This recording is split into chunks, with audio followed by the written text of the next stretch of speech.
All-Star 2025 is coming right up. I made a video previously discussing everything that we needed to know about the new format, how there's going to be 4 teams battling it out on Sunday. We discussed who was in it, all that. I also dropped a video on my other channel looking at the draft because it was drafted and I went through it. I was watching it live and then we reacted to it where it pretty much made zero sense to me, a lot of it. But today we're going to be here discussing how I think these teams are going to do, how I think they drafted, all that good stuff. We'll take a look at each person's team. And then tomorrow or later on during the week, we can discuss the dunk contest, the three-point contest, and some of the other stuff, the festivities going on, including LiAngelo Ball performing at halftime, which is really, really interesting and cool in its own sense. Now, let's go ahead and begin with Team Kenny. I think Kenny drafted the worst team humanly possible. None of it made sense. He kept leaving people on the board and taking dudes that probably no one was going to take. A lot of these guys could have been taken really, really late. He was going for the mindset that he was going for young and people that cared, winners. He said that he wanted to reward guys for winning games in the regular season and draft them high. My thing is, they're all rewarded by being here. None of them care that so-and-so got drafted higher. Like taking Jalen Williams fourth on a draft board with all-stars is criminal in my opinion. Yes, he's a winner, but he knows very, very well that he's not better than Kevin Durant or so-and-so, and he wouldn't be hurt being taken after. You know what I mean? Like, it's the all-star game. Who cares who's taken last? As long as I'm there, I don't really care. But he basically took Anthony Edwards in the first round. It was a 3-person draft. Kenny the Jet Smith, Shaquille O'Neal, I should say Shaquille the Dawn O'Neal, or just give him a random nickname. He was doing that all draft. And then Charles Barkley. And honestly, Kenny's, in my opinion, wasn't that great, man. Anthony Edwards taken first, which is fine. Young, a guy that's going to try really hard because he's a guy like that. He's competitive. He wants to win. All that makes sense. I get that 1,000%. I really, really do. But then you're taking Jalen Brunson second when obviously the all-star game, a lot of things matter. A lot of things factor in. Your game is up to 40. Right? This is the new format. You need to score 40 points first, and you need to win 2 games, basically. You play a first game, first round, and the second game is the finals or whatever, where basically the winner wins the all-star game. So you're taking Brunson when there's a bunch of 7-footers on the floor, which is fine. I'm not even that mad at it, but he could have waited a little bit. No one was taking Brunson higher. Then he decided for a big, he's going Jaren Jackson Jr. when Wemby was still on the board. He decided Jaren over Wemby, which once again, his point was he's going to try harder. Wemby and the international guys don't try as hard. That was his point. All right, Jaren has something to prove. He was trying to make that argument. Maybe. I don't know. You guys let me know. I believe it. Jaren's been on a mission this year. He's been absolutely killing it. But then J-Dub being taken over Durant and little things of that nature, I don't understand it. So Jalen Williams is the fourth. Let's actually go ahead and look at it this way so we could kind of see who was taken before who. Obviously, some people had 2 picks before the other person's first, and it's not like the correct order, but pretty much the rounds are what the rounds are, okay? That's really what it comes down to. And if you want to see more of my reaction, like I said, I linked it down below. But there was so many great players still left that were taken, like you see J-Dub taken in the 4th round while KD is taken in the 5th. You see right here Jaren Jackson Jr. taken in the 3rd and Victor Wembanyama taken in the 4th. You see, like, there's so many different scenarios where you're looking at guys like taken really, really late, and it just didn't make too much sense. And you're just like, why is this happening? What were they looking at? What were they looking for? And it really makes sense when you look at it that they had an agenda, every single one of them. Team Shaq is straight up old heads. They're the oldest players in the league, minus obviously the 2 Celtics guys, the Tatum and the Brown. They're still kind of young, but you got LeBron, Steph, KD, Captain Americas, all 3 of them. You got Anthony Davis, Damian Lillard, James Harden. Like, these are the oldest dudes in the league. Not too much to prove anymore. What are they gonna really do? Who knows? Chuck picked all international guys. That was his mission. That was what he went for. And literally no other person took one. So was this rigged in a way? Did they want this to happen? I don't know what they were looking for. But he took Jokic, Giannis, Shea, Victor. Honestly, you can't get mad at any of those picks. There are literally 3 MVPs right there that I named off the top, like for the chase for that. And then Victor Wembanyama, generational athlete that we've never seen anything like, and we never will in the future. Like, he is so different. It's like impossible to say that any one of those 4 picks were bad. But then he kept going. Siakam, Şengün. No one took Cat earlier. Like, why would Kenny not take Cat to pair with Jalen Brunson? Doesn't make sense, you know, unless that's what they were going for. So I don't know if they let him do that. Donovan was probably the only questionable one. But he tried to make a point that his mom's not from the U.S. and that was his ideology behind that last one. Now, personally, for me, I think Kenny was just taking whatever leftovers. He kept saying the young guys are going to play hard, that are going to... Like, bro, come on. A lot of these players are going to play hard. You telling me Jaylen Brown's not going to play hard? You know what I mean? Like, you telling me that... I don't know, Damian Lillard plays harder than anybody, you know? A lot of these guys have stuff to prove.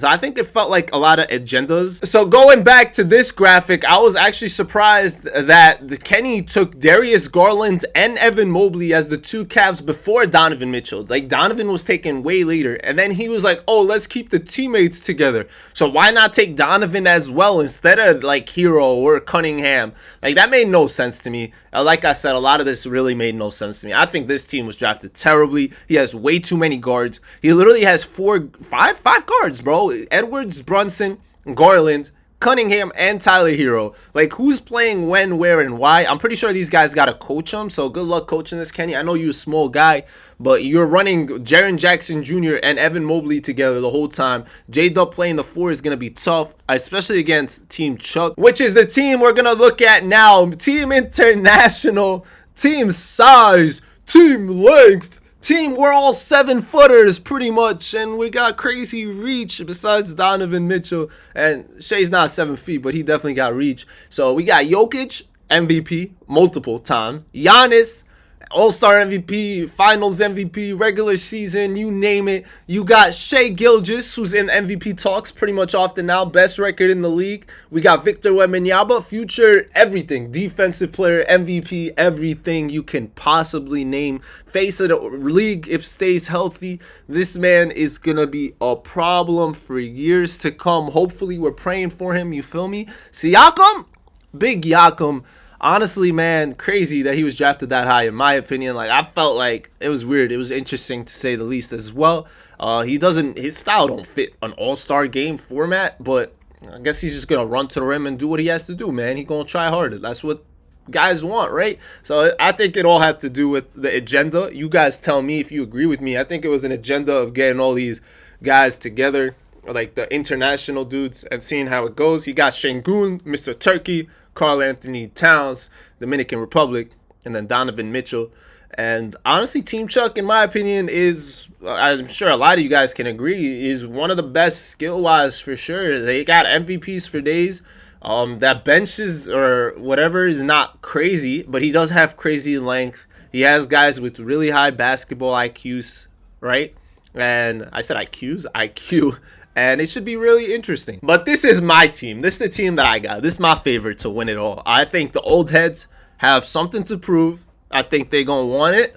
I think a lot of them are going to be happy playing together. This is literally Olympic Redeem team. And now they're playing the international guys. So they're going to want it. You know what I mean? I think it's going to be one of those where it might be actually really competitive. It might be. I just don't like that it really came out like this, where it really does look like it was designed to be not rigged, but like fixed in a certain way. It really was interesting watching it. But LeBron, Steph, and KD being on the same team is kind of a cheat code no matter what year it is. I don't care if it's 2025. I don't care if it's 2012. I don't care if it's 2045. Like, it doesn't make a difference. They're still going to be great together. Now you add AD, who was traded, away from LeBron, and they're going to be playing together one last time. That should be fun and exciting. JT and Jay Brown, Both have stuff to prove, man. They do. This is their redeem year. Last year they won a chip. No one even cared. No one talked about it. No one batted an eye.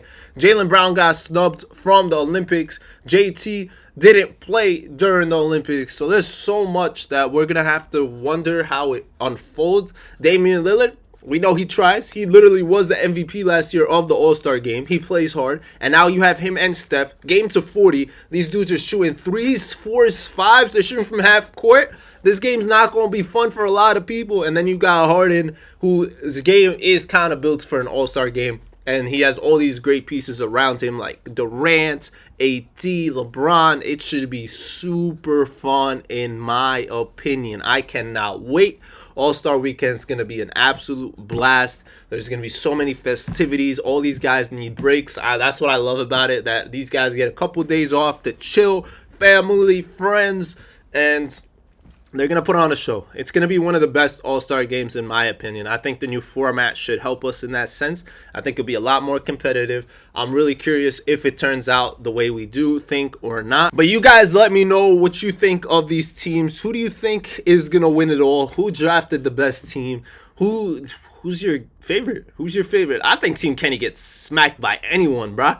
They could get smacked by the rookies. But nah, honestly, just because they got Edwards, who's gonna ball. Edwards is not wanting to lose. They got a couple guys that don't want to lose. Garland could put on a show here and there. He had a crazy game winner the other day. And honestly, it's gonna be fun. I think it's gonna be fun. I think it'll be enjoyable, like I said. Team Chuck, that's a team you don't want to face, man. 7-footers with high basketball IQ is no fun. No fun. But the Redeem team, the Dream Team, the Avengers for Team Shaq. The Avengers, man, they got this. They're going to be fun as well. This should be a show. I'm excited. And then we got the halftime show by LiAngelo Ball. That should be exciting too. Let me know what you guys think. Are you guys excited for All-Star Weekend? This is the most excited I've been for All-Star Weekend in a while. They have really nice jerseys this year. It's the first time they had real jerseys that actually look like I would want to buy them. I worked at the NBA store, and there were years I'm looking at these jerseys. No one's even buying them. Like, they're just sitting there on the rack, and they're so ugly. So I buy them, like, at half off at the end of the time because they're pretty ugly, and I just want an All-Star jersey, you feel me? But they've been doing a bad job in general as opposed to back in the day, like 10, 15, 20 years ago probably. Not even, yeah, like a long time ago, man. The All-Star jerseys in the 90s were absolutely fire. Jerseys in the 2000s. I love the jerseys when they would just play with their team jerseys. Those were sick. Where like the West Coast would wear their away jerseys and there'd be multiple colors on the floor, and then the home or whatever, like the East team would be wearing all white. That was so fun, man. That was so exciting. I wish they would do that again at least. But nowadays they try to make more money, more sales, even though they could easily make more sales for that too. Drop their jerseys for their teams and put all-star patches on them, man. That's such an easy thing to do. It'd be so cool. I would love to have any player of the league with an all-star jersey that's from their team. I think that would be so cool, man. It really would. You could put like a star at the back with how many all-star appearances. Like this was their second, this was their 15th, all that. It'll just make it so much more, I don't know. It'll just be cool. Yo, I always tell 2K to hire me. I have great ideas. NBA, hire me. I definitely had an interview with them one time, and that didn't go well or something. I don't know. I never got the call back. But you never know. Maybe this will be my outlet, my way to make it happen. So make sure you guys like up the video, subscribe, so the NBA can see me, and one day we can be something special. You know what I mean? But with all that said, thank you guys for watching, and I'll see you guys soon.